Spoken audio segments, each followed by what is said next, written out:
Don year lobe பற்றி ஒரு கொஞ்சம் சொல்லுங்கள் மேடம் அப்படின்னு ஒரு பேஷண்ட் கேட்டிருந்தாங்க. ஆல்ரெடி நம்ம யூடியூப் வீடியோலேயே நான் அதையும் பேசியிருக்கேன், இருந்தாலும் இன்னொரு தடவை பேசுகிறேன். டான் இயர் லோப் அப்படிங்கிறது நம்ம காதில் பெரிய தோடாக போட்டதுனால அந்த காது ஹோல் ரொம்ப இழுத்துட்டு அது பெருசாக இருக்கிறதுனால தோடும் தொங்கி தெரியுறது. இந்த ப்ராப்ளம் தான் நம்ம டான் இயர் லோப்னு சொல்கிறோம்.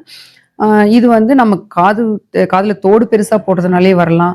இல்லை நம்ம குளிக்கும் போது டவலை மாட்டி அந்த டவலோட நூல் நம்ம இயரிங்கில் மாட்டி இழுக்கிறதுனால வரலாம். அல்லது ஒரு சில டைம் குழந்தைங்க காதில் அந்த தோட்டை பிடிச்சி இழுத்துருவாங்க. இந்த மாதிரி பல காரணங்களால இல்லை சம்டைம்ஸ் ஏதாவது இன்ஜுரினால வரலாம். மேக்ஸிமம் இந்த மாதிரி இன்ஜுரினால வர்ற டான் இயர் லோப்லாம் பார்த்தீங்கன்னா ஃபுல்லாகவே பிஞ்சு வந்துடும்.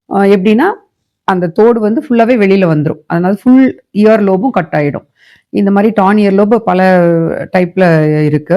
இப்போ இதுக்கு நிறைய பேர் சொல்லுவாங்க, மேடம் எனக்கு ரொம்ப பயமா இருக்கு இந்த டான் இயர் லோப் பண்ணிக்கிறதுக்கே பயமா இருக்கு அப்படின்னு சொல்லுவாங்க. இது காதுக்கு பின்னாடி ஒரு சின்ன இன்ஜெக்ஷன் போட்டுட்டோம் அப்படின்னா அதுக்கப்புறம் அந்த இயர் லோப்ல எந்த பெயினுமே தெரியாது. நம்ம யூஸ்வலாக என்ன பண்ணுவோம்னா அந்த டான் இயர் லோப் இருக்கு இல்லையா, அந்த ஹோல்குள்ள இருக்கிற அந்த எட்ஜஸை ஸ்கின்னை ட்ரிம் பண்ணி எடுத்துட்டு, ஏன்னா அதை அந்த ரா ஏரியாவாக கிரியேட் பண்ணால் மட்டும்தான் நம்மளுக்கு மறுபடியும் சூச்சர் பண்ணும்போது அந்த இடம் ஹீல் ஆகும். அப்போ அந்த எட்ஜஸை ட்ரிம் பண்ணி எடுத்துட்டு அதை மீதி இருக்கிற அந்த ரா ஏரியா எட்ஜஸை சூச்சர் பண்ணிடுவோம். ஒரு ஃபைன் சூச்சர்ஸ், அதாவது 60 ப்ரோலின்னு சொல்லுவோம். அந்த சூச்சர்ஸ் வச்சு முன்னாடி பின்னாடி 2 பக்கமும் நம்ம அதை சூச்சர் பண்ணிட்டோம் அப்படின்னா ஒரு 1 வீக்கோ 10 டேஸ் 7 to 10 டேஸில் எப்போ வேணாலும் நம்ம பிரிக்கலாம். அந்த ஊண்டு நல்ல ஹீல் ஆகிடும். ஹீல் ஆனப்போ நம்ம அந்த சூச்சர்ஸை பிரிச்சிடலாம். ஆனால் பிரித்ததுக்கு அப்புறம் உடனே நம்ம காது பியர்ஸ் பண்ணக்கூடாது. ஏன்னு கேட்டால் அது அப்போ தான் ஹீல் ஆகிருக்கு. அதனால ரொம்ப வீக்காக இருக்கும் அந்த ஸ்காரு.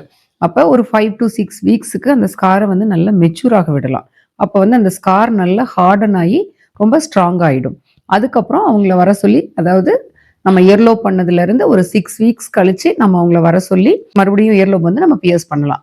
அந்த மாதிரி பியர்ஸ் பண்ணும்போது அதுலேயும் ஒரு டெக்னிக் இருக்கு. என்னன்னா இயர்லோப் பியர்ஸ் பண்ணும்போது முன்னாடியே நம்ம சூச்சர் பண்ண லைன்லேயே நம்ம ஹோல் போடாம அந்த லைனுக்கு கொஞ்சம் தள்ளி ஹோல் போட்டோம்னா அந்த வீக் பாயிண்ட்டை மிஸ் பண்ணும்போது நம்மளுக்கு இன்னும் ரொம்ப நாளைக்கு அந்த இயர்லோப் இழுத்துட்டு வராமல் இருக்கிறதுக்கு வாய்ப்புகள் இருக்கு. இப்போ ஒரு சில ஆஃபீஸ் போறவங்க, பேங்க்ல ஒர்க் பண்றவங்க, இப்போ வெளியில போற லேடிஸ் எல்லாம் இயர்லோப் பண்ணிட்டு டாக்டர் எப்படி நான் ஒரு 6 வீக்ஸுக்கு நான் தோடு போடாமல் இருக்கிறது அப்படின்னு கேட்பாங்க. அவங்களுக்குலாம் நான் சொல்ற சின்ன டிப் என்னன்னா, ஸ்டோன் ஸ்டிக்கர் யூஸ்வலாக நம்ம நெத்தியில வைப்போம் இல்லையா, ஸ்டோன் ஸ்டிக்கர், அதை வாங்கி நம்ம காதுல ஸ்டட் இருக்கிற இடத்துல அப்படியே ஒட்டிக்கிட்டோம்னா அது கம்மல் இருக்கிற மாதிரியே இருக்கும். இதை நிறைய பேர் எக்ஸ்பீரியன்ஸ் பண்ணி ரொம்ப நல்ல டெக்னிக்கா இருக்கு டாக்டர்னு சொல்லுவாங்க. இதையும் நம்ம யூஸ் பண்ணிக்கலாம். அதனால இயர்லோப் ரிப்பேர் பண்ணும்போது ஒரு 5-6 வீக்ஸ்க்கு தோடு போடாமல் இருக்கணுமே அப்படின்னு ஃபீமேல்ஸ் ஃபீல் பண்ண தேவையில்லை. தேங்க்யூ.